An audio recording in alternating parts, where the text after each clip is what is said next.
여호수아 20장 1절로 6절까지 또 주께서 여호수아에게 일러 말씀하시기를 이스라엘 자손에게 고하여 말하기를 내가 모세의 손을 통해 너희에게 말한 도피 성읍들을 너희를 위하여 지정하여 부지불식간에 사람을 죽인 자들을 살인자를 그곳으로 도피하게 하라. 그곳들이 피해 보복자로부터 너희의 피난처가 되리라. 그 성읍들 중에 하나로 도피하는 자는 그 성문 입구에 서서 그 성읍의 장로들의 귀에 자기의 주장을 고할 것이요 그들은 그를 성읍 안으로 그들에게 데려와 그에게 한 곳을 주어 그로 그들 가운데 거하게 하라. 만일 피해 보복자가 그를 추격한다 해도 그들은 그 살인자를 그의 손에 넘겨주지 말지니 이는 그 살인자가 자기 이웃을 불식간에 쳤으며 사전에 그를 미워하지 아니하였습니다. 그 살인자가 그 성읍에서 살 것이니 그가 회중 앞에 서서 재판을 받기까지 살 것이며 그 당시에 대제사장이 죽기까지 살 것이라. 그 후에 그 살인자는 돌아와 자기 고장과 자기 집으로 오리니 그가 도피하여 나왔던 성읍으로 돌아가는 것이라 하라 하시니라. 말씀하고 있습니다. 말씀의 제목은 주는 나의 피난처가 되겠습니다. 주는 나의 피난처. 지난 시간에 주일의 오전에 제가 하나님의 말씀을 전하면서 갈보리에 올라보라라는 설교를 하면서 그 부분에서 필요한 부분이 있어서 이 도피성읍에 관한 말씀을 전했었더랬죠. 도피성읍에 관한 말씀을 근데 너무나 짧게 전하는 그런 가운데 어떤 분들의 얼굴이 좀 갸웃갸웃거리고 무슨 소리인가 끝나고 나서 또 그것이 무엇인지 잘 모르겠다라는 그런 있어서 오늘 그때부터 이 말씀을 도피성읍에 관한 말씀 우리의 피난처가 되시는 바로 예수 그리스도를 모형으로 보여주는 그 말씀을 전하겠다는 생각을 가지게 되었습니다. 아시는 분들은 잘 알겠지만 여러분들 새롭게 오늘 말씀을 통해서 참으로 우리는 어떤 사람이었는데 어떤 사람이 되었는가 오늘 이 본문을 통해서 살펴보기를 원합니다. 우리는 신약과 구약을 넘나들면서 과연 이것이 무엇을 우리에게 가르쳐 주시는 것인가 성령께서 조명을 허락하셔서 다 우리가 깨닫고 우리가 또 하나님께서 이 말씀을 우리가 받은 우리들이 바라는 것이 무엇인지 어떤 삶을 살기 원하시는지 깨닫게 되는 그런 시간이 되기를 바랍니다. 이 도피성읍이라는 곳 안전하게 그렇게 보호받을 수 있는 이 피난처이죠. 오늘 본문에서도 바로 그것은 피난처가 될 것이다 라고 말씀하고 있습니다. 자, 하나님의 법에 따르면요 죄의 삭은 사망이죠. 사람이 죽게 되는 것은 죄 때문입니다. 그리고 또 구약의 율법에 따르면 사람이 누군가를 죽였다 그러면은 죽음으로 그대로 안갚음을 당하는 것이죠. 눈에는 눈이고 이에는 이고. 근데 어떻습니까? 억울하지 않습니까? 내가 사람을 죽이긴 죽였어요. 그래서 살인자이긴 합니다. 그러나 내가 고의로 그런 게 아닙니다. 어쩌다가 그런 거예요. 실수로 그런 거예요. 전혀 부식간에 그렇게 사람을 죽였는데도 불구하고 눈에는 눈, 이에는 이, 그러면 죽으면 죽음으로 그대로 내가 죽어야 하냐라는 것이죠. 그래도 죽어야 됩니까? 너무나 억울하지 않습니까? 여러분 이 나라에서도 살인과 과실치사는 분명히 구분한다고 지난주에 말씀드렸죠. 여러분 신명기 19장에서는 역시나 이 도피성읍에 관한 말씀을 쭉 하고 있는데 그 도피성읍으로 피할 수 있는 사람들에 대해서 이야기를 할 때 특별히 나무하러 갔는데 의도치 않게 그 도끼 자루에서 도끼날이 빠져서 옆에서 벌목하던 사람이 맞아서 죽게 됐을 경우에 그럴 경우에 도피성읍으로 들어가면 살 것이다 라는 그런 말씀을 하고 있는 것이죠. 그야말로 죽일 의도가 전혀 없는데 과실치사로 죽였는데 그럼에도 불구하고 살인하는 것은 맞는데 그런 사람들에게 억울하게 그렇다고 해서 그들까지도 그렇게 죽음으로 그렇게 안갚음 그대로 복수하라고 물론 가족들이 그 피해 보복자가 돼가지고 복수하는 것은 구약에 그래서 하나님께서 허락하신 거예요. 복수하는 거예요. 신약에서는 우리가 복수하는 것을 허락지 않으시죠? 복수하는 것은 하나님께 맡기라고 말씀하고 있지만 구약에서는 그런 어떤 한정에서 그렇게 가족들이 피해 보복자가 돼서 그를 죽여도 죄가 안 됐었어요. 그런 일이 있었단 말이죠. 그런데 그런 경우에 그 가족들에 의해서 죽임당하는 거 그건 부당하지 않습니까? 하나님께서 자상하게 또 자비로우신 분이고 은혜로우신 분이시라 이 도피성읍을 마련하신 것이다 라는 것이죠. 그렇지 않습니까? 도끼질하다가 또는 내가 어떻게 하다가 탁 쳤는데 하고 죽었어요. 심장마비로 그냥 이렇게 심정지가 되더니 이게 죽어버렸단 말이죠. 그럼 어떻게 합니까? 나는 살인죄가 되었으니까 나도 그렇게 그 가족들에 의해서 죽임을 당해도 할 말이 없는가 이거죠. 억울하다는 거죠. 때문에 이 본문에서는요, 이 도피성읍, 누군가를 의도하지 않고 고의로 죽인 것이 아니라 실수로 죽였을 경우에 이곳으로 피하면 살 수 있는 곳이다 라는 것입니다.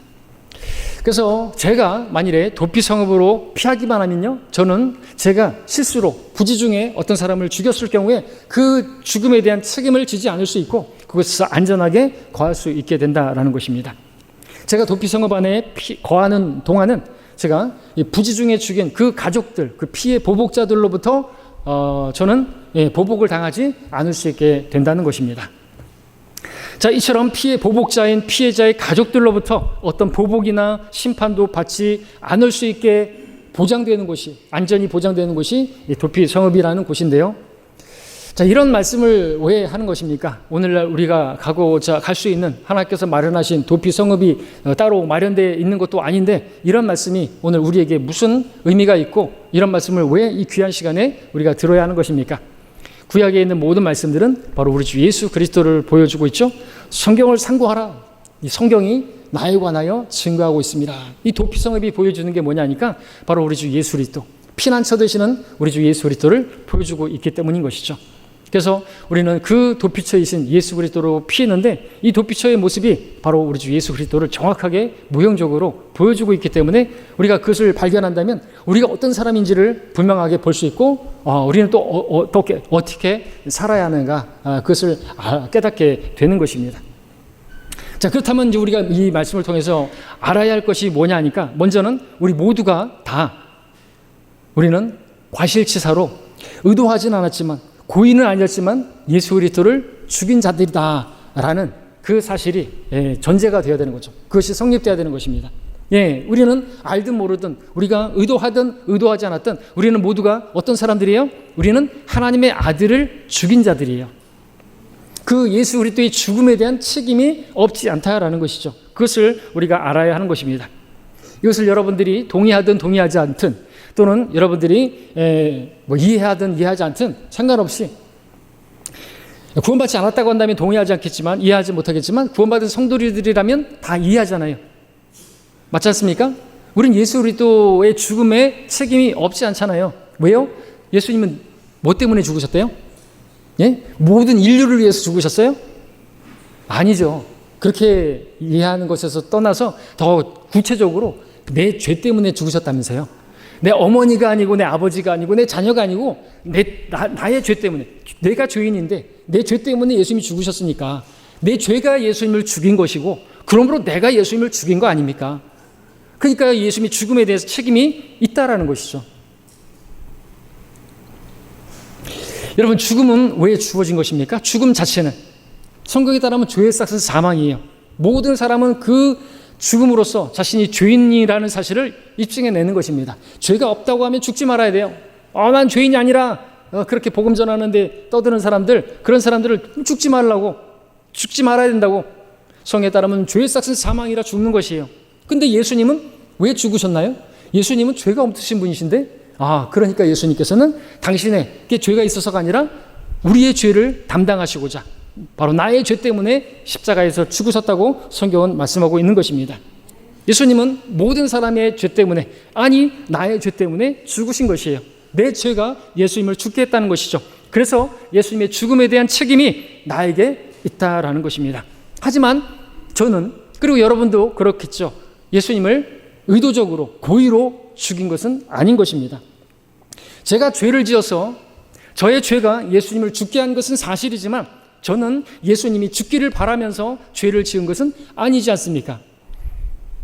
제가 지금 무슨 말을 하고 있는지 아시겠습니까?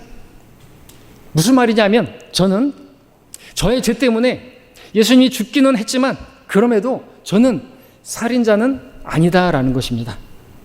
저는 의도적으로 하나님의 아들을 죽이지 않았습니다. 하지만 저의 죄로 인해서 예수님이 죽으신 것은 사실입니다.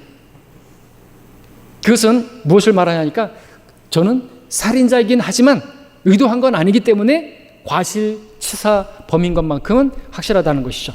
살인자가 아니라 과실치사범. 그렇기 때문에 저는 그리고 여러분들은 도피처가 마련되어 있고 그 도피할 수 있는 곳이 있다라는 것입니다. 바로 그곳은 예수 그리스도라는 것이죠. 예수 그리스도께로 피할 수 있으려면 우리의 죄는요, 살인죄 안 된다 이거죠. 죽어야 돼요. 근데 예수님께서 십자가에서 죽으실 때 뭐라고 하셨습니까? 조금 더 설명하겠습니다. 자, 우리는 의도하지 않았지만 나의 죄 때문에 예수님께서 죽으셨습니다. 자, 이것은 무엇을 말하는 줄 아십니까? 오늘 도피성읍으로 말씀을 드리자고 한다면 이것은 예수님의 가족이 저를 원수로 여기고 피의 보복자가 되어서 저를 죽이러 쫓아오는 것을 말하는 것이에요. 그렇다면 본문에 나오는 이 피의 보복자는 내가 죽인 그 사람의 가족이 되는 것이죠. 만약에 내가 내 이웃의 어떤 그 아들을 부지 중에 죽였다고 한다면 피의 보복자는 그의 아버지나 가족 중에 누가 되는 것이에요. 그러면 그 피의 보복자가 그 아들의 아버지가 나를 죽이겠다고 쫓아오게 된다는 것이죠. 자, 그렇다면 여러분의 피의 보복자는 누가 되는 줄 아십니까? 예수님은 하나님의 아들이십니다. 근데 우리가 바로 그 예수님을, 하나님의 아들을 죽였습니다. 그러면은 우리의 피의 보복자는 누가 되는 거예요? 하나님 아버지가 되시는 것이죠. 그분께서 우리를 죽이겠다고 쫓아오시는 거예요. 우리는 실제로 그 전에 하나님의 진노 아래 머물러 있었습니다. 하나님의 진노가 우리 머리 위에 놓여져 있었다라고 말하는 거죠. 자, 이것은 무엇을 보여줍니까? 그러므로 우리가 도피성읍으로 피하지 않으면 아버지 하나님께서 아들 하나님 예수님의 그 죽음에 대한 책임을 물어서 우리를 정죄하시고 우리를 결국에 심판하시고 죽이실 것이다 라는 것입니다. 그러니까 성경은 뭐라고 말합니까? 아들을 믿는 자는 영생을 가졌고 그 아들을 믿지 않는 자는 생명을 보지 못하고 도리어 하나님의 진노가 그 사람 위에 머물러 있다. 그렇기 때문에 빨리 도피처로 가야 되는 거죠. 아들을 믿어야 되는 것입니다. 여러분들도 바로 그 도피성읍으로 피해야만 한다라는 것이죠. 자, 이렇게 말씀을 드렸지만 그럼에도 왜 도피성읍으로 내가 피해야 되겠느냐고, 내가 왜 예수님께로 달려가야 되겠느냐고 물으신다고 한다면 다시 말씀을 드리지만 그것은 예수님의 죽음에 대한 책임이 여러분에게 있기 때문이다라는 것이죠. 자, 이것을 생각해 보시기 바랍니다. 예수님을 사람들이 십자가에 못 박아 죽일 때를 돌아보시기 바랍니다. 그들은 예수님을 십자가에 못 박으라고 할 때 이렇게 말을 했습니다. 그의 피를 우리와 우리 자손에게 돌리라. 무슨 뜻입니까? 예수님을 십자가에 못 박아 죽이면서 만약에 책임질 일이 있다고 한다면 그 죽음에 대한 책임을 질 일이 있다고 한다면 우리가 지겠다 이거죠. 우리 자손들에게 지겠다 이거죠. 넘기라 이거죠. 그런데 그때 예수님께서 십자가에 그 달려 죽으시기 전에 아버지 하나님께 뭐라고 기도하셨습니까? 중보기도 하셨죠? 아버지시여 저들을 용서해 주옵소서. 그들은 자기들이 하는 것을 알지 못하나이다. 예수님께서 이 기도를 드리셨을 때, 그 중보를 했을 때 아버지 하나님께서는 그대로 수락하신 것이죠. 기각한 것이 아니라 받아들이신 것이죠. 그래서 하나님의 아들을 죽인 우리의 죄가 어떻게 되었는지 아십니까? 살인죄에서 과실치사로, 고의에서 실수로 그렇게 그 죄를 감경시켜 주신 것이다라는 것입니다. 예수님은 비록 모든 사람의 죄 때문에 죽지만 그 모든 사람들은 자기가 무슨 짓을 하고 있는지 알지 못하니 예수님의 죽음에 대한 책임을 살인해서 과실치사로 그렇게 낮춰달라고 간구하셨던 것이고, 십자가 위에서 하신 예수님의 그 간구에 아버지 하나님께서 응답해 주심으로써 이제는 모든 사람들은 사실상 예수님을 죽인 그 죄가 의도한 것이, 사실 우리가 그렇지 않습니까? 우리가 의도하고 예수님을 죽인 건 아니지 않습니까? 내 죄가 예수님을 죽게 했지만, 그래서 예수님을 죽인 그 책임이 나에게 있지만 우리는 내 죄가 예수님을 죽게 했다라고 하는 것을 모르고 그렇게 죄를 지은 것 아닙니까? 그러니까 이게 성립이 되지 않습니까? 우리는 살인자가 아니라 과실치사, 부지부식간에 그렇게 죽인 그러한 사람이 되는 것 아닙니까? 그렇기 때문에 이제 예수님의 그 중보 기도 이후에 그 십자가 이후로 태어난 모든 사람들은 다 과실치사 범이 되는 것이고, 이제는 모든 사람들은 그 구약에서는 그 과실치사 범에게만 그 도피성읍이 허락됐기 때문에 이제는 모든 사람이 과실치사 범이 되었기 때문에 모든 사람이 누구든지 그분께로 도피하면 누구든지 살게 되는 것이죠. 누구든지 그를 영접하기만 하면 누구나 다 예수님께서 그에게 도피처가 되어주시는, 피난처가 되어주시는 것입니다. 그 사람이 어떤 죄를 지었건 그건 문제가 아니에요. 정말 큰 죄는 뭔지 아십니까? 예수님을 죽인 죄예요. 정말 큰 죄가 뭔지 아십니까? 죄는 하나예요. 지금 그들이 나를 믿지 않기 때문이라 이거죠. 예수를 믿지 않는 죄, 그분이 피난처이심을 믿지 않는 그 죄가 그를 지옥 가게 만드는 거지, 그가 살인하고 간음하고 술 먹고 그랬다고 해서 지옥 가는 게 아니라는 거죠. 예, 그 모든 죄들을 대신하고, 무엇보다도 우리가 내 죄가 하나님의 아들을 죽였는데 그거 모르고 지은 죄이기 때문에 과실치사로 그렇게 감경시켜 주시라는 예수님의 중보가 있었기 때문에 우리들은 예수님께 피할 수가 있었던 것이고, 만약에 예수님의 그 중보 기도가 없었다라고 한다면 우리가 예수님께 피한다 한들 그 피의 보복자가 되시는 아버지 하나님께서 우리를 끌어내어서 우리를 죽여도 할 말이 없는 거예요. 그러나 예수님께서 그 중보를 하셨기 때문에, 우리 죄를 과실치사로 감경시켜달라고 간구하셨기 때문에 우리는 그 예수님께 피할 수 있었고, 예수님께 들어간 그분의 손안에 들어간 우리들을 하나님께서 우리 그 도피성 마을로 들어간 우리를 다시 이끌어내시거나 쫓아내시거나 그렇게 하시지 않으신다라는 것이죠. 우리는 주님 안에 들어가게 된 것입니다.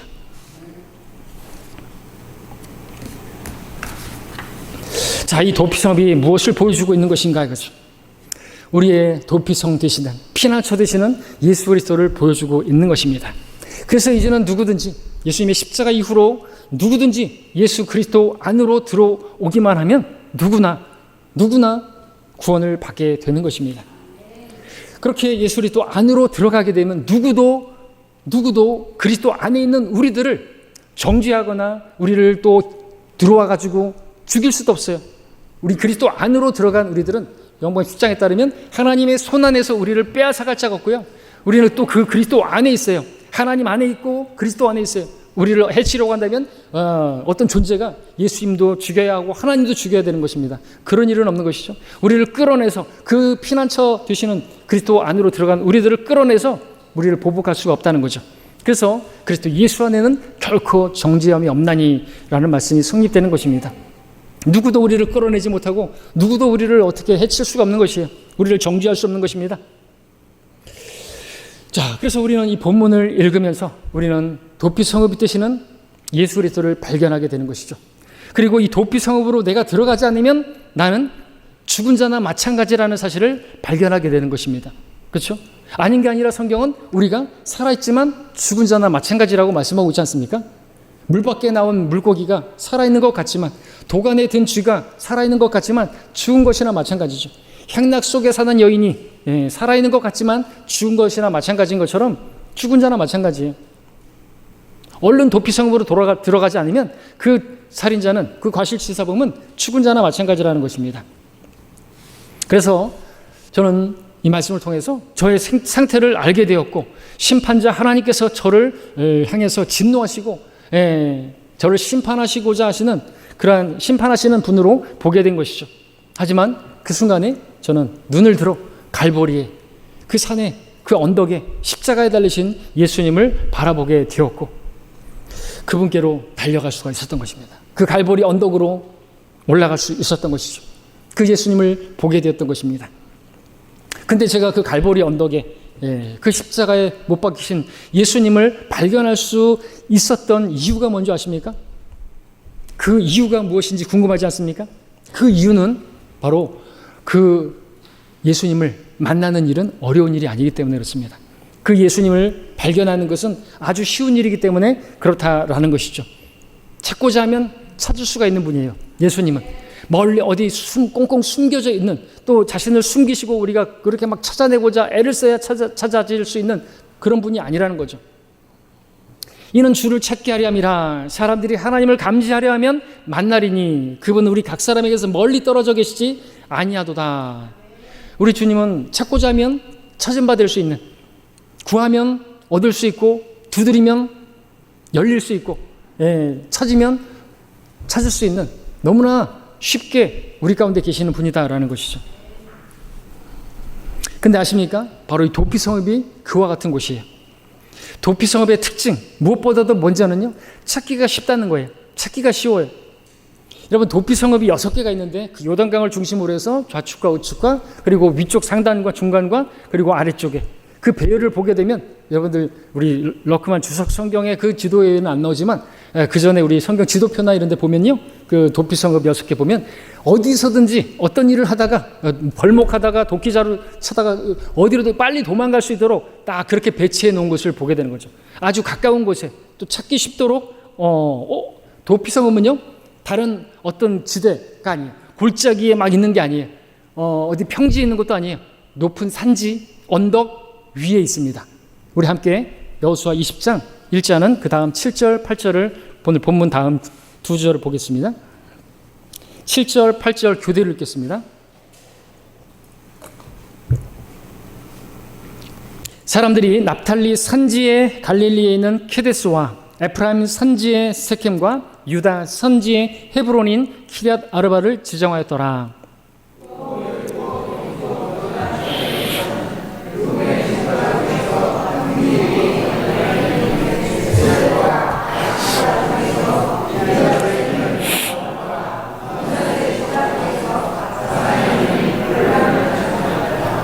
예, 여기 케데스, 세켐, 헤브론, 베셀, 라못, 골란 이 6곳이 도피 성읍인데요. 특징이 다 산지에 있다는 거죠. 높은 곳에 있다는 거죠. 여기 라못이라는 뜻 자체는 또 높음이라는 뜻입니다. 예, 그리고 르우벤 지파 중에서 평지 위라고 했죠. 베셀, 예, 다 특징이 언덕 위입니다. 언덕 위에. 그러니까 약간 산지 위에. 왜 그런 거예요? 잘 보일 수 있어야 되니까 그렇죠. 그래서 여러분들 그 많은 일반 교회들 보십시오. 교회들 옛날에는 어디에 있어요? 산지에다가 이렇게 언덕 위에 교회를 세우는 거 보시죠? 그게 여기서 나오는 거예요. 그러니까 잘 보일 수 있도록 마치 자기들의 그 교회가 도피 성읍과 같은 곳이다라는 것, 그곳으로 피하라고 언덕 위에 세운 것이죠. 잘 보이도록, 찾기 쉽도록, 어디가 딱 보여야 되잖아요. 그렇죠? 예, 여러분들 주님께서 말씀하시죠? 산 위의 성읍은 숨겨질 수 없느니라. 마태복음 5장에서 말씀하지 않았습니까? 이 도피 성읍을 염두에 두고 하신 말씀 아니겠습니까? 산 위의 성읍, 산지에 있는 높은 곳에 있는 그 성읍은 숨겨질 수가 없어요. 감춰질 수 없는 거예요. 감춰져서는 안 되는 거예요. 왜? 잘 보여야 되니까. 잘 볼 수 있어야 되니까. 바로 언덕 위에 도피 성읍을 정하신 이유 분명합니다. 도피하는 사람이 도피할 수 있으려면 잘 보여야, 찾기 쉬워야 되죠? 찾기 쉬워야 돼요. 도망가야 돼요. 여러분들 저기에 위에 보면 도피하는 모습의 그 그림이 있는 비상구가 있죠? 비상등이 있죠?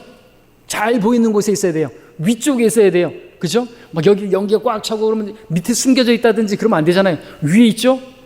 또 바깥으로 가면 또 위에 있죠? 계단에도 약간 밑으로 가니까 거기에 잘 보이는 곳에, 잘 보이는 찾기 쉬운 곳에 있어야 돼요. 뭐가요? 이 도피할 수 있는 그 길, 비상등 항상 형광색으로 돼 있고 불까지 켜놨고요. 저 불 꺼지면 안 됩니다. 이 전기가 정전돼도 저 불은 살아있어요. 그죠? 항상 그래야 되는 거예요. 안 그러면 소방법에 위배되기 때문에. 뭘 말씀드린 줄 아시겠죠? 도피할 수 있는 그 도피로, 그리고 도피로도 이제 말씀드리겠지만 그 성읍은 잘 보여야 된다 이거죠. 위쪽에 있어야 된다라는 것입니다. 여러분들 이것과 예수님을 한번 또 비교해 보십시오. 예수님께서 우리의 피난처, 도피 성읍이 되시는 분이신데 예수님께서는 갈보리 언덕으로 올라가셨습니다. 갈보리 동산에 올라가셨습니다. 잘 보이는 곳이에요. 거기다가 십자가에 못 박히셨습니다. 그뿐이 아니라 그 십자가가 높이 들려지셨습니다. 내가 땅에서 들리면 모든 사람을 내게로 이끌리라. 여러분 예수님께서 왜 갈보리 동산 그 언덕 위에서 거기도 십자가에서 또 그 십자가가 들려서 그렇게 위에 장대에 매달리셨는지 아십니까? 왜요? 누구나 다 볼 수 있도록, 찾기 쉽도록, 발견할 수 있도록, 모든 민족의 모든 사람들이 다 발견할 수 있도록 히브리어와 헬라어와 라틴어로 그렇게 이 분이 누구신지 다 공개적으로 절대로 숨겨지지 않는 것입니다. 잘 생각해 보십시오. 왜 예수님께서 갈보리 그 골고다 언덕에서 또 그 십자가 위에서 그 십자가가 들리고 그렇게 들려졌는지. 여러분 예수님은 결코 유대인들이 유대 법에 따라간다면 돌에 맞아 죽어야 되는, 돌에 맞아 죽으시지 않으셨어요. 당시 로마의 법에 따른다고 한다 일반적으로 참수형에 목을 쳐서 죽이는 거예요. 근데 그렇게 죽지 않으셨어요. 바울은 그렇게 죽었지만 왜 예수님은 그렇게 갈보리 언덕 위에서 그 십자가에 높이 달려서 죽으셔만 했던 것인가요? 그죠? 왜요? 그분이 도피 성읍이시기 때문에. 그래서 예수님의 죽음에 대한 책임 있는 모든 사람이 바라보고 달려가서 피할 수 있는 그 도피 성읍이 되셔야 하기 때문에 높은 언덕 위에 그리고 십자가의 그 장대에 매달린 노뱀과 같이 그렇게 죽으신 것이죠. 따라서 모든 사람은 그가 어디에 살고 있건 상관없이 예수님을 볼 수 있고 또 달려갈 수 있고 그곳으로 피할 수가 있는 거예요. 예수님을 나는 숨겨져 있어서 꽁꽁 숨겨져 있어서 찾지 못해서 난 믿지 못했다 말할 수 없다는 거죠. 변명할 수 없다는 것이죠. 저는 지금으로부터 한 30년 전에 바로 그곳으로 달려왔고 문을 두드렸고 그 안으로 들어가게 되었습니다. 그리스도 안으로 들어가게 된 것이죠. 여러분들도 그렇게 달려와서 들어갔습니까? 그리스도 안에 거하시게 되셨습니까? 자, 계속해서 저는 이 도피 성읍과 관련해서 몇 가지 특징을 말씀을 드릴 텐데 이 또한 바로 예수 그리스도와 여러분들 오버랩이 되실 것입니다. 신명기 19장 3절에 보니까 이 길에 대해서 설명하고 있는데 거기서는 내게 길을 예비하고 라는 말씀이 나옵니다. 주 하나님께서 내게 유업으로 주시는 내 땅의 지경들을 세 부분으로 나눠서 모든 살인자로 그곳으로 피하게 하라 하죠. 살인자지만 과실치사범이죠. 도끼로 이제 누군가를 고의로 죽인 게 아닌 경우에 이제 그 말씀이 쭉 나오고 있습니다. 근데 거기선 길을 예비하라는 말씀이 나오고 있는 것이죠. 왜 그런 것입니까?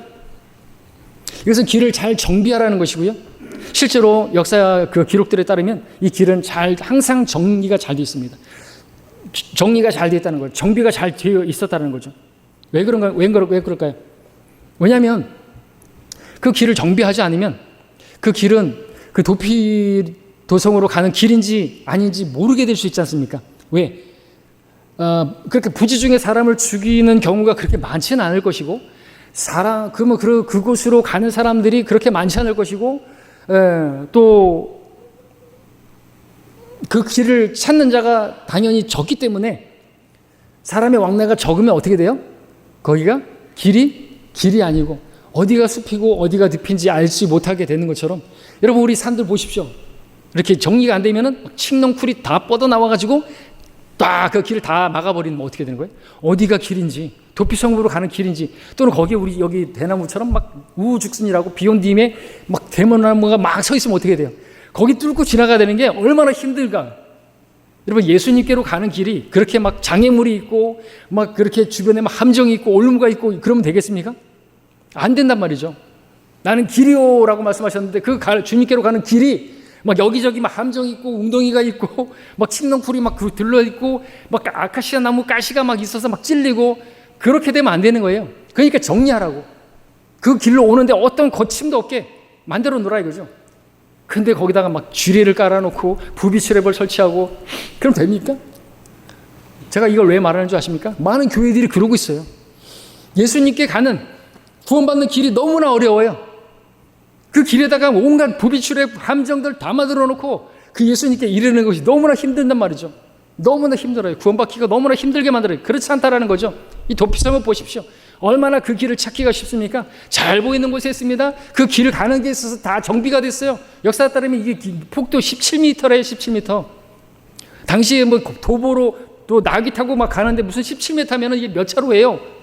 그렇게 만들어 놓은 거예요. 왜? 그 막 어떤 가시 덤불이 굴러와가지고 또는 사람들이 거기다가 어떤 바리케이트를 쳐놓고 그렇지 못하도록 또 잘 보이게 누구나 갈 수 있도록 어떤 사람들이 가더라도 갈 수 있도록 그렇게 잘 정비해 놓으셨다라는 것이죠. 그렇게 하라고 말씀하고 있다라는 거죠. 어떤 돌이나 바위나 나무나 어떤 장애물도 없다는 것이죠. 또 그 길을 만나는 곳에서 어떤 만나는 곳이면 항상 이정표를 세워놓고 여기 도피성으로 가는 그 길이라는 것을 잘 그렇게 세워놨다고 하는 것이죠. 누구도 길을 잃어버려서 다른 곳으로 빠지지 않게 하기 위해서라고 하는 것입니다. 뿐만 아닙니다. 이 도피성으로 가는 길은요 매우 가까워야 되는 거예요. 아까 말씀드렸던 것처럼 신명기 19장 6절에 보니까 그 피의 보복자가 마음이 뜨거워져서 그 살인자를 쫓아가다가 그 길이 멀어서 그를 따라잡아 그를 죽이지 않게 하렴이라 해서 그 피의 보복자가 막 말 타고 달려가면 어떻게 해요? 그 소식을 전해 듣고 내 아들이 죽었어? 말 타고 달려가면 막 뛰어가는 사람은 잡히겠죠. 그 사이에 죽임당할 수 있겠죠. 그러니까 그 도피성읍은 가까워야 됩니까? 멀어야 됩니까? 가까워야 된다 그죠. 그래서 딱딱 6군데가 아주 정확하게 어디에서 어떤 일을 당해도 부지중에 사람을 죽였으면 도피할 수 있도록 아주 가까운 곳에다가 그렇게 배치를 해 두셨다라는 것이죠. 이 도피성읍 위치한 그 지역들을 아까 그거 나왔지 않습니까? 그 지역들을 여러분들이 그 이스라엘 성경 지도를 통해서 살펴보시면 하나님의 그 배려하심이 눈에 딱 들어와요. 제가 카톡으로 올려드릴게요. 네. 안 올라오면 올리라고 저한테 얘기해 주시고요. 예. 이렇게 있으면 제가 보여드리고 할 텐데 나중에 그 필요할 것 같아요. 예, 우리도 이렇게 이번에 완전히 수련회 때 다 영상으로 파워포인트로 하니까 다 좋다고 그렇게 하셨는데 하면 좋을 것 같아요. 자, 이것을 무엇을 보여줍니까? 이 도피성읍으로 누구라도 그렇게 신속하게 피할 수 있도록 안전하게 거할 수 있도록 하신 하나님의 배려다라고 하는 것이죠. 그래서 누구든지 어디에 있든지 상관없이 도피성읍으로 아주 쉽게 들어갈 수 있도록 뭘 보여준다고요? 바로 예수님께 피할 수 있는, 그리고 가는 것은 아주 짧아요. 예수님 영접하는 것도 짧은 시간에 영접할 수 있어요. 구원받는 게 길고 일주일 동안 너무 길어요. 그렇지 않아요? 막 지금 죽어가는데, 병에 걸려서 죽어가는데 오늘 내일 하는데 내일 꼭 오십시오. 내일은 진짜 중요합니다. 그렇게 해서 마지막 날 그 예수님의 그 십자가를 얘기할 게 아니라는 것이죠. 짧게 전해야 돼요. 왜? 이 거리도 짧잖아요. 빨리 피할 수 있어야 되죠. 막 이제 교통사고 나가서 죽어가는데 너무 멀어요, 길이. 그러면 안 되죠. 오늘 기뻐 받아야 될 때, 오늘 내 말을 들었어요. 오늘이, 지금이 구원의 날이다라고 말하는데 일주일? 그건 비성경적인 것입니다. 잘 아셔야 되는 거예요. 너무 길어요. 끝까지 견디지 않은 구원을 받으리라. 열심히 신앙생활하고 그렇게 이르러야 되는 거예요. 그 길이 너무 막 거기다가 막 부비치를 깔아놓고 지뢰 깔아놓는 거예요. 도피성읍으로 보십시오. 그런 분이 아니라는 것이죠. 그래서 누구든지 도피성읍으로 피할 수 있습니다. 누구든지. 왜요? 가능하기 때문에. 높은 언덕 위에 있죠. 잘 보이죠. 그래서 어디로 가야 되는지도 모르는 그런 게 아니죠. 잘 보여요. 헤매일 필요가 없습니다. 그곳으로 가는 길은 넓고요. 아무런 장애물도 없고요. 그곳으로 갈 수 있는 게 거침이 없어요. 그리고 가까운 곳에 위치하고 있어요. 신속하게 어렵지 않게 그곳으로 급히 피할 수가 있다는 거죠. 그래서 구원받을 수 있다는 거예요. 구원은 이렇게 쉽다라는 거예요. 구원을 누가 어렵게 만들어요? 우리가 구원을 쉽게 받을 수 있다 그러니까 막 댓글로다가 우리 순천에 보면은 끝까지 견디는 자는 구원을 받으리라, 구원을 이루라, 이런 말씀들, 열처녀 비유, 다섯처녀 현명한 그런 것들 이야기하면서 행위를 이야기한단 말이죠. 아니라는 것입니다. 누구라도 원하면 언제든지 신속하게 그곳으로 들어갈 수 있도록 하나님께서 다 예비해 놓으신 거예요. 이 그림이 정확히 뭐예요? 예수 그리스도를 믿고 구원받을 수 있는, 그것은 너무나 쉽다라는 거죠. 오늘날 피난처에 되시는 예수님께로 가는 길이 그렇다라는 거죠. 오늘도 누구라도 예수님의 죽음에 대한 책임이 자기에게 있다고 믿는 사람, 내 죄가 예수님을 죽게 했다고 믿는 사람들은 피난처이신 예수님 안으로 들어가야 하는데 걱정할 필요가 없다는 것이죠. 누구라도 원하면 얻을 수 있고, 누구라도 구하면 구할 수 있고, 누구라도 찾으면 찾을 수 있고, 누구라도 두드리면 열릴 수가 있기 때문에 그렇습니다. 너무나 쉬운 거예요. 참으로 자비로우시고 은혜로우신 분, 선하신 분, 자상하신 우리 주님을 여러분 찬양하시기 바랍니다. 또 우리가 이 도피성읍을 통해서 발견할 수 있는 진리가 있다면 이 도피성읍 안에 거하는 한 우리는 안전이 보장된다라는 것이, 아무도 그를 쫓아내는 자가 없습니다. 아무도 그를 피해 보복자에게 내어줄 수도 없습니다. 그리고 근데 대제사장이 죽을 때까지는 이라고 우리 아까 여호수아 20장 6절에서 봤죠? 대제사장이 죽기까지는 아무도 그를 도피성읍에서 내보낼 수가 없어요. 그러니까 다시 자기 고향으로 돌아갈 수가 없다 이거죠. 자, 그러면은 뭐예요? 거꾸로 얘기하면 대제사장이 죽어야만, 그 당시에 대제사장이 죽어야만 그 도피성읍으로 피한 그 사람은 거기서 나와서 이제 자기 고향으로, 자기 집으로, 자기 가족에게로 돌아갈 수 있다라는 것이죠. 그렇다면은 생각해 보십시오. 그 도피성읍으로 피한 사람들은 뭐가 제일 관심 있어요? 대제사장이 빨리 죽기만을 바라는 거예요. 빨리 대제사장이 죽어야만 하는 거예요. 왜? 그 대제사장이 죽기 전까지는 나는 못 나가는 거예요. 대제사장이 죽으면 자기는 풀려나는 거예요. 자유롭게 되는 거예요. 본향으로 갈 수가 있는 거라는 것이죠. 이것이 무엇에 대한 그림인 줄 아십니까? 구약에 구원받은 성도들은 죽어도 셋째 하늘로 직행하지 못합니다. 본향으로 돌아갈 수 없다는 것이죠. 지하 낙원의 그 도피처로 거기에 갇혀 있어야 된다는 것이죠. 예, 근데 그곳에 갇혀있던 그 지하 낙원에 있던 사람들이 그곳에서 빠져나와서 자유롭게 되어서 사로잡혀 있다가 올라갈 수 있으려면 어떻게 돼요? 누가 죽어야 돼요? 대제사장이신 예수 그리스도께서 죽으셔야만 한다는 거죠. 그래서 여러분들 마태복음 17장에서 구약 성도들을 대표하는 모세와 엘리야, 율법과 선지서로 대표되는 바로 모세와 엘리야가 예수님 만나가지고 그 변형산에서 나눴던 이야기의 핵심 내용이 뭐예요? 그 구약 성도들의 초유의 관심 사항이 뭐예요? 예수님의 죽음이죠. 보라, 두 사람이 주와 대화하는데 그들은 모세와 엘리야라. 영광 중에 나타난 그들이 이제 예루살렘에서 이루시려는 주의 죽음에 관하여 이야기하고 있더라. 예수님 빨리, 대제사장이 빨리 죽어야만 구약에 있는 그 성도들이, 그들이 거기서 빠져나와서 사로잡힌 자들을, 그가 위로 올라가실 때 사로잡힌 자를 사로잡아 올라가서 셋째 하늘 본향으로 올라가게 되었다라는 것이죠. 구약의 성도들의 초유의 관심은 바로 예수님이 죽으심에 있었던 거예요. 죽으셔야지 자기들이 풀려나게 되는 거예요. 본향으로 돌아가게 된다는 거죠. 근데 우리는 어떻습니까? 우리는 그분께서 이미 죽으셨기 때문에 우리는 이제 지하 낙원으로 갔다가 다시 셋째 하늘로 올라가는 우리는 그런 완행버스 타는 게 아니에요. 직행하는 것이에요. 우리는 이미 우리 영이 천상에 앉혀졌다고 말씀하고 있어요.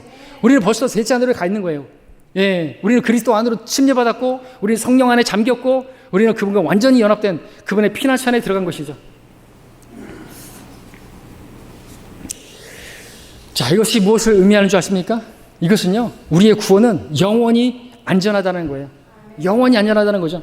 구원의 영원한 보장을 우리가 받게 되었다는 것이죠.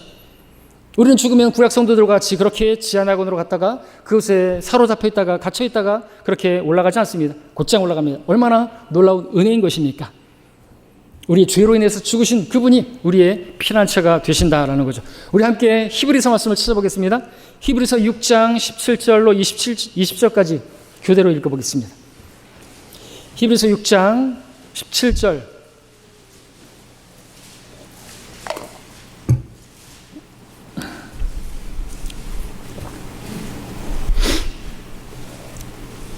히브리서 6장 17절로 20절까지 교대를 씁니다. 이 점에 있어서 하나님께서는 약속의 상속자들에게 자기의 뜻이 불변함을 충분히 나타내시려고 그 일에 맹세로 확정하셨으니, 이는 하나님께서 거짓말하실 수 없는 이 두 가지 변치 못할 사실로 인하여 우리 앞에 놓여진 소망을 붙잡기 위해 피난처를 찾아 나온 우리로 든든한 위로를 받게 하려 하심이라.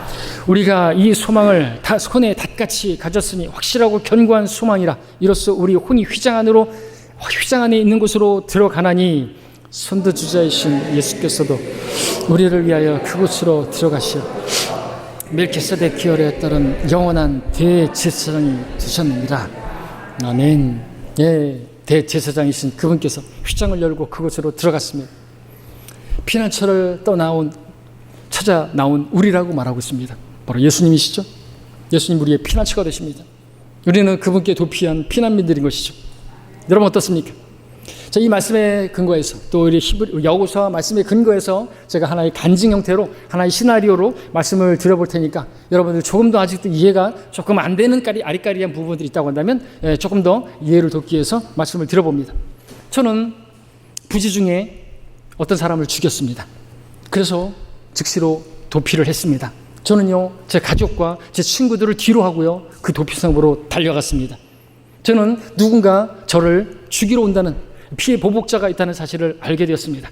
그냥 그대로 있다가는 내가 살아있는 게 아니고 난 죽은 자나 마찬가지라는 사실을 알게 되었습니다.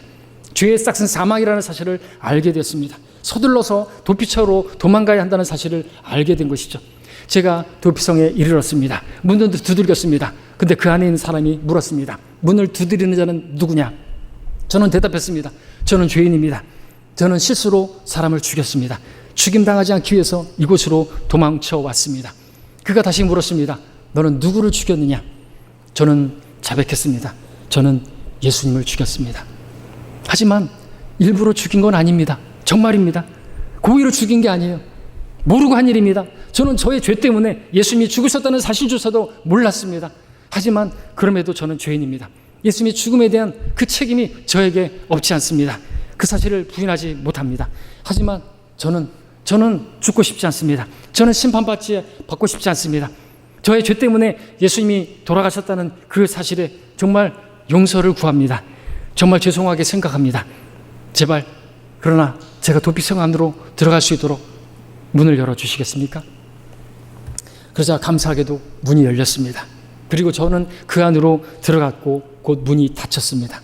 저는 그 사람에게 물어봤습니다. 그 문지기에게 물어봤습니다. 이제 저는 안전한가요? 제 구원을 잃어버리게 할 만한 어떤 것이 없을까요? 그러자 그는 말없이 저를 이끌었습니다. 황금길로 된 길을 걷다 보니 성전이 나왔습니다. 그 성전에는 기도하고 계시는 한 분이 계셨습니다. 그분이 계신 곳까지 가는데 휘장이 없었습니다. 제가 그분께로 나아가는 것을 가로막는 어떤 것도 없었습니다. 그분은 대제사장이셨습니다. 그분께서 돌아보셔서 저를 보시는데 놀라운 것은 그분을 제가 처음 만나는데 마치 오래전부터 알고 있었던 분같이 보였습니다. 그분이 저에게 손을 내미는데 그 손에는 구멍이 나 있었습니다. 그분께서 구멍난 손으로 저를 잡아주실 때 저는 그때 눈이 열렸습니다. 제 구원이 영원히 안전하다는 사실에 눈이 열린 것입니다. 죄와 사망과 지옥과 하나님의 모든 진노가 다 사라져 버렸다는 사실을 보게 되었습니다. 그분은 환한 얼굴로 저를 맞아주시고 말씀하셨습니다. 나는 살아있는 자며 죽은 자였으나 보라 영원 무궁토록 살아있노라. 또한 내가 지옥과 사망의 열쇠들을 가졌노라. 너를 환영한다. 너는 이제 영원히 안전하단다. 구원받은 분들은 지금 제가 한 이 시나리오 간증이 무엇을 의미하는지 아실 것입니다. 저는 예수님을 제 구원자로 받아들였습니다. 그래서 저는 구원받았습니다. 저는 참된 도피 성읍 되시는 예수님께 나와서 구원을 받은 것입니다. 누구든지 예수님께로 나오면 구원받을 수 있고 그 구원은 영원히 보장되는 것입니다. 왜냐하면 우리의 대제사장이신 그분은 살아있는 분이시고 죽었으나 살아있는 분이시고 영원히 죽지 않는 분이시기 때문에 그렇습니다. 자, 이제는 믿을 수 있죠? 그래서 우리는 말하는 것이요. 한번 구원은 영원한 구원이라고. 우리의 공로로 아니에요. 우리가 열심히 그 길로 가는데 없어요. 장벽이 없단 말이죠. 아주 쉬워요. 구원받는 건 선물이니까. 그 다음에 이제 주님 믿은 다음에 우리가 행위를 하는 건 섬기는 것은 상이고 상을 위해서 열심히 달리라 그랬지 구원을 위해서 선물을 위해서 달리라고? 아니죠. 누가 선물을 주는 데 있어서 열심히 일을 하라고? 아니라는 거죠. 우리가 행함이 없어도 불경건한 자들을 의롭다고 하시는 그분을 믿는 사람에게는 그 믿음이 의로 여겨진다. 그래서 우리가 의롭게 된 것이죠. 믿음으로. 믿는 건 너무나 쉬운 것입니다. 자, 근데 하나 여기서 도피성읍 관련해서 말씀을 드리고자 하는 것은 이 도피성읍으로 피한 여러분들에게 드리는 말씀이 있는데 그것은 우리가 이 땅에 사는 동안 우리가 도피성읍으로 피했으면 안전하게 되고 우리는 영원히 안전을 보장받았다고 했는데 이 땅에 있는 동안 우리가 여러분들이 또 안전을 보장받고자 한다면 그리스도 안에 계속 거해야 한다라는 것입니다. 구원받은 우리들은 안전합니다. 우리의 혼은 안전합니다. 우리 영도 안전합니다. 그러나 육신이 하나님의 보호를 받고자 한다면 여전히 그 피난처 되시는 그리스도 안에 거해야 하고 머물러야 한다라는 것이죠. 그렇지 않으면 안전이 보장되지 않는 것이에요. 이를 도피성읍으로 다시 말씀을 드리면 이 도피성읍으로 피한 사람으로 말씀을 드리면 잘 와닿으실 것이라고 믿습니다. 자, 도피성읍에 들어가서 이제 안전하게 된 그 살인자를 생각해 보시기 바랍니다. 그는 그곳에 들어갔습니다. 너무나 기뻤겠죠. 이제 살았다. 너무나 감사했겠죠. 당연히 그렇죠. 그런데 말입니다. 그곳에서 살다 보니까 지루해요. 지겹습니다. 재밌는 게 없어요. 왠지 아십니까? 그 성읍은요, 그 도피 성읍은요, 큰 도시가 아니에요. 작은 성읍이에요. 시골 마을과 같은 거예요. 근데 그곳에 무슨 재미가 있습니까? 자기가 어떤 놀 수 있는 것도 없고, 오락거리도 없고, 우리 젊은이들 왜 자꾸 시골을 싫어해요? 왜 도시를 좋아해요? 우리 나주를 왜 싫어하는 줄 아십니까? 우리의 버거킹이 없다고, CGV가 없다고, 그런 거예요. 무슨 롯데 이마트도 없고 그런 거 없다고 애들끼리 자기들끼리 막 얘기하는 게 그거예요. 야, 니네 그 시골에 버거킹 있냐? 무슨 롯데리아 있냐? 롯데리아 있다. 버거킹이냐? 그러니까 라지에는 버거킹이 없는 걸로 알고 있는데 혁신 도시로 가면 있다 이거죠. 아이고 그거 가지고 유치하게 노는 거죠. 여러분 보십시오. 우리가 그리스도 안으로 들어왔어요. 근데 좀 심심해요. 좀 지나다 보니까 재밌는 게 없어요. 작은 시골 마을에 뭐가 재밌는 게 있겠어요? 자기가 어떤 성취하고자 하는 어떤 꿈도 없고 뭐 그런 거예요. 근데 그렇다고 해서 그리고 그 고향 그 안에 있다 보니까 이제 고향도 생각나고 친구도 생각나고 그래서 도피 성읍을 나왔다고 생각해 보십시오. 어떻게 되겠습니까? 만일 피보복자가 내 아들을 죽인 그를 아무리 도피 성읍에 피했다 할지라도 그에 대해서 그 피가 끓고 분노가 차서 그 주위에다가 천막을 쳐놓고 그가 나오기만을 기다리고 있는 그 피보복자가 있다고 한다면 어떻게 되겠습니까? 그가 그 안에서 나오기만 하면 그는 죽임당하는 거예요. 그리고 그가 나와서 죽임당해도 그 죽인 사람은 합법적이에요. 죽어도 싸요. 여러분 솔로몬도 그랬잖아요. 너 거기에 있고 나가지 말라고. 근데 나갔다가 너는 죽어야 된다. 그래갖고 죽은 사람 있지 않습니까? 자, 근데 이것을 또 이런 식으로 적용해서는 안 되겠죠? 말씀드리고자 하는 것은 이것입니다. 구원받은 성도라 할지라도 그리스도를 떠나면 교회를 떠나면 구원을 잃어버린다.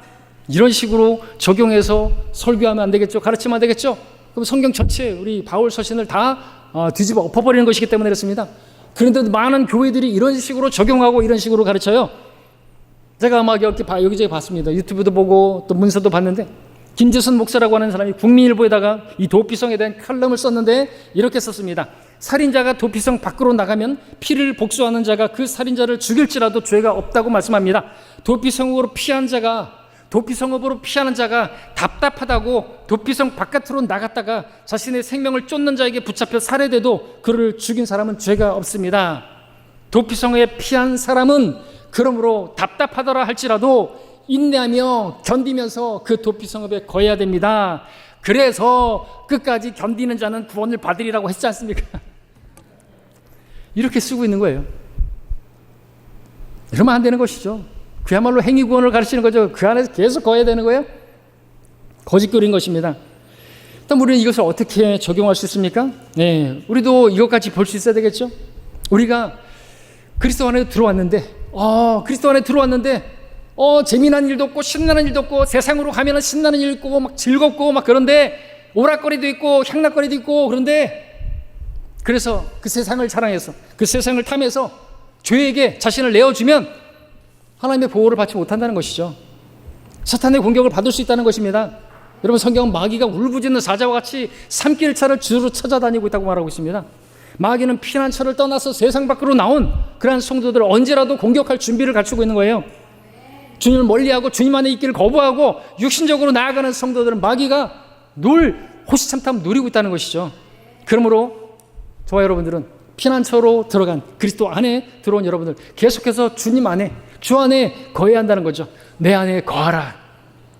그러면은 하나님께서 모든 것이 되어주셔서 여러분들을 보장해 주시는 것입니다. 여러분의 육신도 안전하게 보호해주시고 하신다라는 것이죠. 정리하겠습니다. 오늘 우리는 도피성읍을 통해서 우리 주님께서 바로 그 피난처 되심을 보았습니다. 여러분이 도피성읍 안으로 들어왔다고 한다면 여러분은 주님 안에 들어온 것입니다.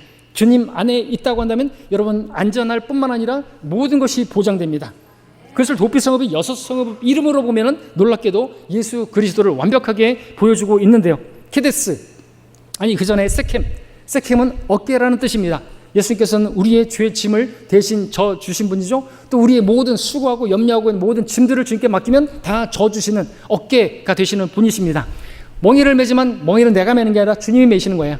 주님이 어깨에 매시고 다 가신 거죠. 그럼 우리는 쉽고 가볍게 갈 수가 있는 것입니다. 구원부터 시작해서 키데스, 의라는 뜻입니다. 우리가 그리스도 안으로 들어가면 우리는 의롭게 됩니다. 우리를 누구도 정죄할 수가 없습니다. 그 다음에 헤브론, 교제라는 뜻입니다. 우리가 그리스도 안으로 들어갔을 때 이제 우리는 죄라는 장벽이 거쳐졌고 우리는 하나님과 교제가 가능하게 된 것입니다. 하나님께서 우리를 구원으로만 초청한 것이 아니라 하나님과의 교제로 우리를 부르신 것입니다. 너희를 그리스도 예수 안을 주의 교제 안으로 부르신 하나님께서는 신실하시다 말씀하고 있지 않습니까? 그 다음에 또 베셀, 요새라는 뜻이에요. 여러분이 그리스도 안에 거할 때 주님께서는 여러분에게 요새가 되어주신다는 것이죠. 여러분의 방패가 되어주시는 것이고 여러분의 반석이 되어주시는 분이시고 여러분의 망대가 되어주시는 분, 여러분 완전하게 보호받는 것이라는 것이죠. 어떤 영적 존재도 사탄도 여러분을 삼키지 못합니다. 여러분을 흔드는 시험도 시험이 되지 않습니다. 왜? 주는 나의 도움이시기 때문에. 라못, 높음이라는 뜻이라고 했죠. 높은. 그리스도 안에 거하게 되면요, 하나님께서 우리를 높은 곳으로 인도하십니다. 저 위를 바라보며 살게 하십니다. 그래서 이 땅에 있던 것들에, 이 생의 일들에 얽매이지 않게 하시고 이 땅의 일들 때문에 막 울상짓지 않게 만들어 주신다는 것이죠. 영적인 고공비행을 하게 하신다는 것이죠. 곤란, 완성을 뜻합니다. 우리가 그리스도 안에 거하게 되면 우리는 완성을 경험하게 되는 것이죠. 믿음의 온전한 분량에 이르게 되는 것이죠. 그리스도라는 지식 안에서 자라나서 주님께서 원하시는 것이 무엇인지 어렵지 않게 이루어낼 수 있는 것입니다. 우리가 그리스도 안에 계속 거하기만 하면 그리스도를 통해서 우리는 하나님께 영광 돌리는 온전한, 우리를 구원하신 그 목적에 맞는 삶을 살게 되는 것이죠. 그러므로 그분께 피한 여러분들, 그리스도 안에 계시는 여러분들에게 말씀을 드립니다. 계속해서 그리스도 안에 거하시기 바랍니다. 그분 안에 거하는 여러분들 분명히 주님께서 보장하십니다. 풍성한 생명을 얻은 것에서 만족하지 마시고 풍성한 생명을 얻기를 원하시는 그 주님의 약속이 여러분의 삶 가운데서 성취되어지기를 바랍니다. 기도하겠습니다.